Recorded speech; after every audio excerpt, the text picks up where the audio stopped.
Have you ever wondered what really happens inside a funeral home after everyone has gone home? What happens when your job is to handle the dead, and something or someone doesn't want to stay that way?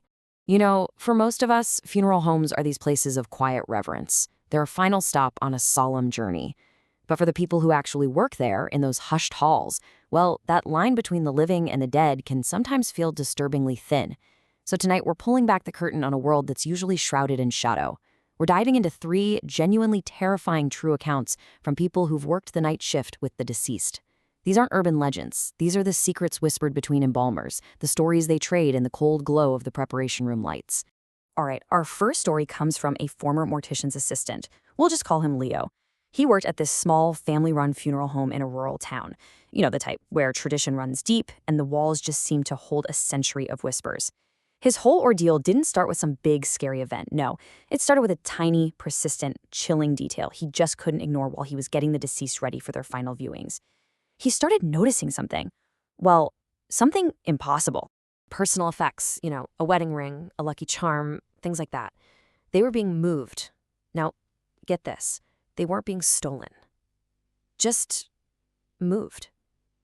A ring would be turned inward on a finger. A photograph that was clutched in a hand would somehow be on the other side of the casket the next morning. At first, he just brushed it off. He was tired, maybe it was a trick of the light, or maybe a colleague was just being extra meticulous. But the pattern, it was just too consistent. But then, it started getting more specific. Almost pointed. For instance, there was a man who had been a lifelong pianist. Leo would come in and the man's hands would be arranged over an invisible keyboard.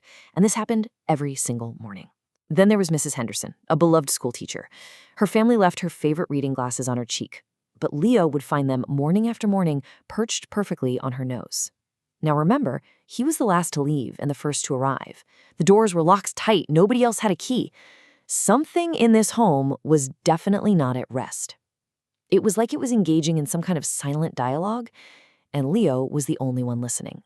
He was starting to question his own sanity. So desperate for some kind of proof, Leo came up with a little test. He was working on a young man who died in a tragic car crash. He took a simple, unmarked playing card, the ace of spades, and he tucked it under the man's left heel. It was a place no one would ever check, a detail that had absolutely no sentimental meaning at all. The next morning, his blood just ran cold. The card was gone from under the man's heel. He found it pressed right between the young man's folded hands, directly over his heart. This wasn't some playful prank. This was a correction. It felt like a demand for some kind of ritual. The tension in that room became a physical weight. You could feel it. So the owner of the home, this old man who had inherited the business, he finally noticed how frayed Leo's nerves were. And one night over coffee, the old man didn't try to deny it or make up some excuse. He confessed. He knew all about it.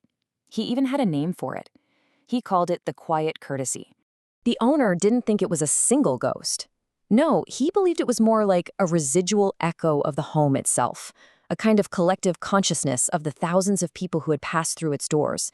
And this consciousness was just insisting on final touches, on these small dignities. For him, this wasn't a haunting. It was a partnership. And that one simple idea just shattered Leo's fear and replaced it with this profound, deeply unsettling sense of awe. Suddenly, he wasn't being haunted anymore. He was being instructed. The job became this weird, silent collaboration. He'd intentionally leave a tie a little bit askew, and in the morning, he'd find it perfectly knotted. He'd place a locket near a woman's hand, only to find it clasped in her grasp. And the real climax wasn't some ghostly apparition. It was a realization. He was being trained. The night he perfectly prepared a young child and came in the next morning to find not a single correction, he felt this strange, icy peace. And that was the day he handed in his notice. Okay, so if Leo's story was about a silent dialogue, our second secret is more like a scream. We're moving from a haunting of the mind to something more visceral, a kind of biological horror.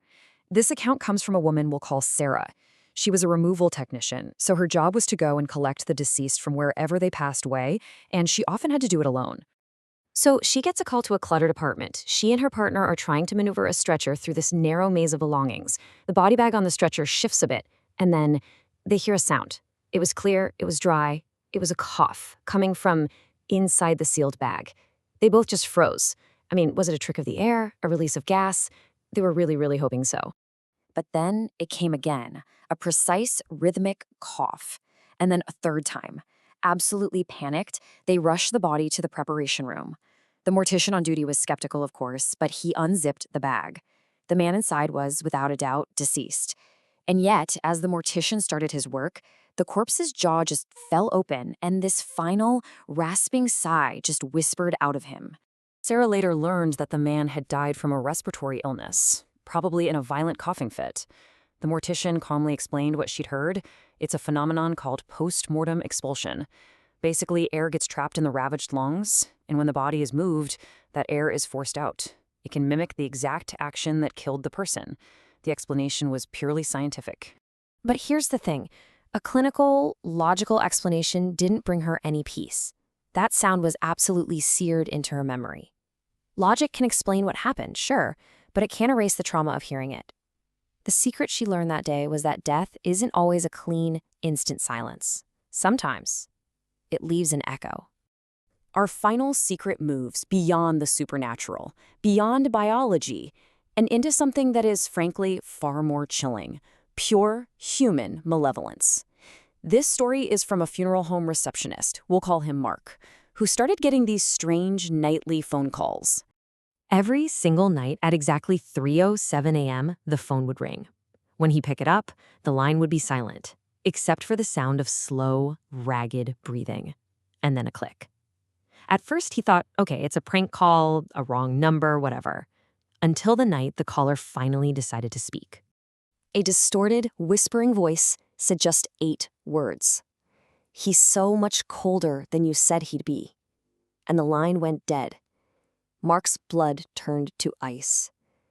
Because that was a phrase he had used earlier that very day, in private, to console a grieving widow about her husband's body.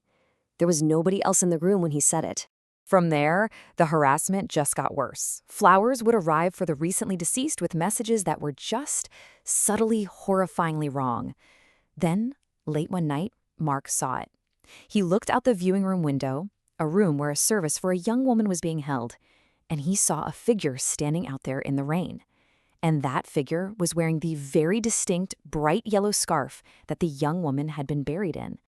The police were called, but they found nothing. No fingerprints, no clear footage from the security cameras, just this terrifying pattern of someone with intimate, cruel knowledge of the home's operations.